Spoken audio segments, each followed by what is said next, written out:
Shalom sahabatku, sebelum kita merenungkan kebenaran firman Tuhan di pagi hari ini, mari kita sama-sama berdoa.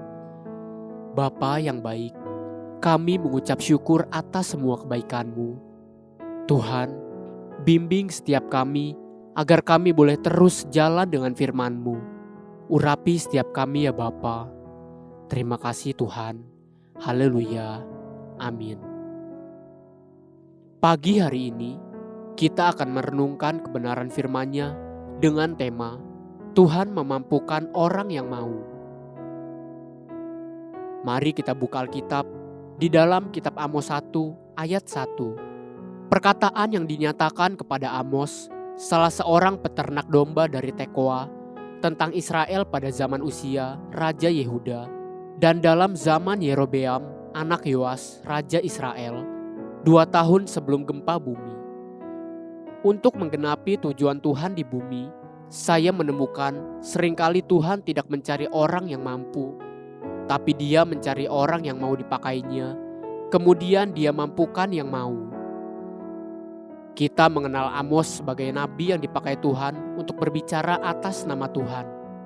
Amoslah nabi yang berkata bahwa Tuhan hanya bergerak setelah para nabi-nabinya terlebih dahulu berkata-kata atas nama Tuhan. Amos 3 ayat 7 berkata, "Sungguh, Tuhan Allah tidak berbuat sesuatu tanpa menyatakan keputusannya kepada hamba-hambanya, para nabi." Namun ketika kita melihat kitab Amos pasal 1 ayat yang pertama, mengawali pelayanan Nabi Amos, kitab Amos sendiri menerangkan latar belakang siapa Amos sebenarnya. Amos adalah seorang peternak domba dari Tekoa, namun pada zamannya, Tuhan membangkitkan seorang biasa, seorang yang tidak berpengalaman, seorang rendahan untuk menyampaikan pesan Tuhan pada zaman Usia, Raja Yehuda, dan Yerobeam, Raja Israel.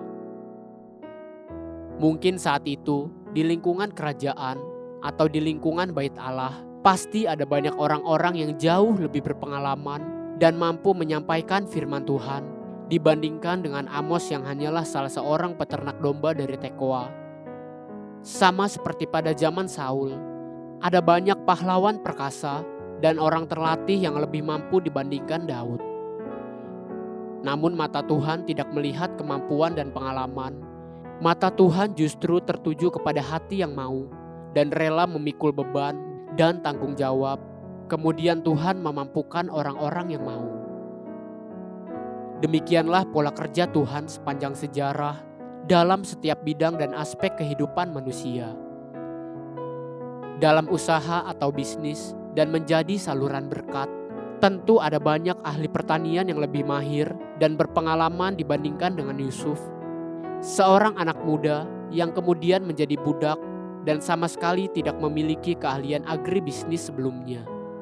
Namun Tuhan menengok kedalaman hati Yusuf, dan dari sekian banyak orang-orang hebat yang mampu, Tuhan mencari dan menemukan seorang muda yang mau, dan Ia memampukan yang mau. Dalam hal pertahanan negara, ketika Israel dijajah oleh bangsa Midian dan tidak berdaya, ada banyak jenderal dan orang-orang ahli perang di Israel. Namun Tuhan justru menemukan dan memilih Gideon, seorang petani sederhana yang sedang bersembunyi dan sedang mengirik gandum dalam tempat pemerasan anggur, agar tersembunyi bagi orang Midian. Tuhan menyebut Gideon sebagai pahlawan yang gagah berani, sebab Tuhan melihat sesuatu di dalam dasar hati Gideon, bukan kemampuan Gideon. Sekali lagi, Tuhan memampukan yang mau. Saya percaya bahkan sampai hari ini pun, Tuhan masih mencari orang-orang yang mau Dia pakai untuk tujuan kemuliaan-Nya, bukan mereka yang merasa mampu. Pagi ini, mari kita belajar merendahkan diri di hadapan Tuhan, agar biar Dia saja yang memampukan kita untuk mengerjakan tujuan agung yang Dia pikirkan. Haleluya, sahabatku, mari kita sama-sama berdoa. Terima kasih Bapa Surgawi, aku merendahkan diri dan berharap hanya kepadamu. Amin. Jesus loves you. And so do I.